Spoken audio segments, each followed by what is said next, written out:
After Emma Corrin originated the role of Princess Diana in Season 4 of The Crown, Elizabeth Debicki takes over as the late princess in the final 2 installments of creator Peter Morgan's Netflix drama about the royal family.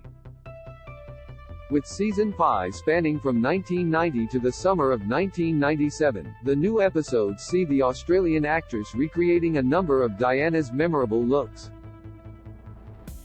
Just like last season, there were a number of outfits on the series inspired or directly recreated by real-life outfits and hairstyles, with costume designer Amy Roberts and assistant costume designer Sidonie Roberts as well as hair and makeup designer Kate Hall responsible for capturing that essence on screen.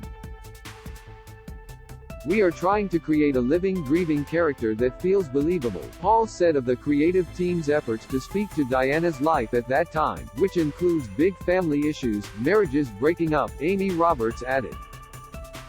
Here's a look at what is featured in Season 5, from Diana's notorious revenge dress to her animal print swimsuits, as the princess came into her own as a fashion icon. "She's the emblem for the 90s, Hall said, with Debicki telling ET later, "There's an enormous amount of footage that is suddenly available to you, so I just sort of dove in really deep." Episode 1, Queen Victoria Syndrome. In the Season 5 premiere, Prince Charles, Dominic West, and Diana are seen going on what was dubbed as their second honeymoon, which saw them travel as a family along the coast of Italy and through the Mediterranean. Though, the 2 outfits seen recreated on the show are from 2 other family trips. The first is Diana's Belleville Sassoon floral print dress from her trip with Charles to the Universal Exposition of Seville, Spain in 1992.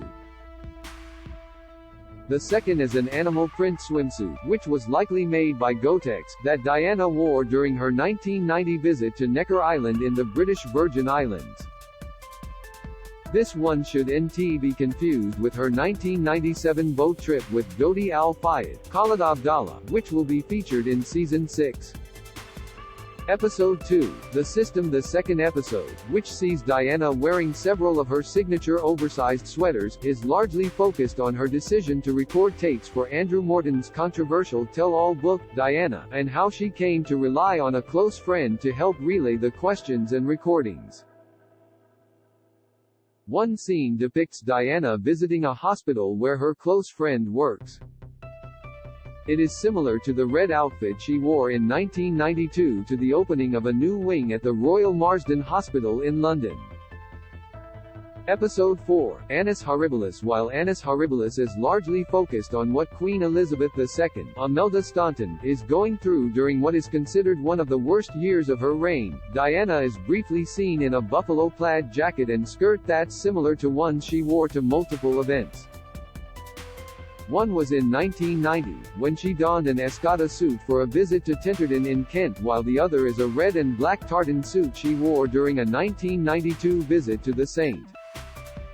Helens Rugby Club in Wales. Episode 5, The Way Ahead. The halfway point of Season 5 is a pivotal one as the episode depicts the leaked recording of a private phone call between Charles and Camilla Parker Bowles, Olivia Williams, and a televised interview Charles did later in 1992. It was during that on-camera conversation that he admitted to adultery, which prompted Diana to wear the now infamous revenge dress to a 1994 dinner at the Serpentine Gallery in Kensington Gardens. This was one of a few outfits the creative team felt like they had to do their best to recreate, and not design something of their own inspired by the outfit. In fact, the team got permission from designer Christina Stambolian to replicate the little black dress for the series. "That revenge dress is such a tricky thing to make," Amy Roberts said, explaining that they had to sculpt it to Elizabeth's body.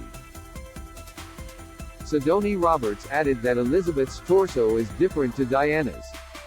Episode 7, No Woman's Land. In another Diana-centric episode, there are several outfits recreated, with Debicki donning a version of Diana's red puffer jacket and blue baseball cap from her 1994 skiing trip to Lech, Austria, another one of her many evening gowns and various social visits.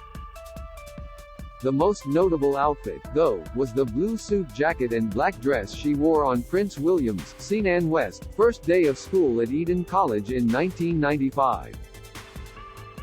Episode 8, Gunpowder. After planting the seeds for Diana's controversial panorama interview with reporter Martin Bashir, Prasanna Pawanaraja, in the previous episode, Gunpowder largely focuses on her decision to go through with the on-camera conversation that was taped on Guy Fawkes Day before being broadcast on November 20, the same day as the Queen's wedding anniversary with Prince Philip, Jonathan Pryce. While Debicki wears a nearly identical outfit, which was comprised of one of Andrew Ramroot's oversized blazers over a simple white top, she's also seen on an impromptu date with Hasnat Khan, Humayun Saeed.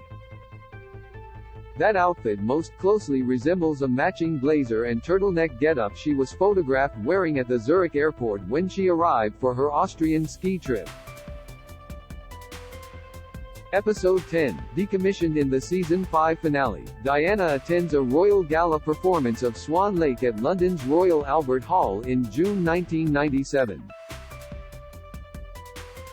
It's there she bumps into Muhammad Al Fayed, Salim Daw, and as the two leave, they are chased by paparazzi in a harrowing scene foreshadowing her death just a few months later. While Diana wore a dress by designer Jacques Zagura, which eventually sold for $12 million during a 2017 auction, the outfit that is seen in the episode more closely mimics the Catherine Walker halter neck dress she was spotted in during another event at Serpentine Gallery in June 1995. The Crown actress Emma Corrin on how she transformed into Princess Diana. This video is unavailable because we were unable to load a message from our sponsors. If you are using ad blocking software, please disable it and reload the page.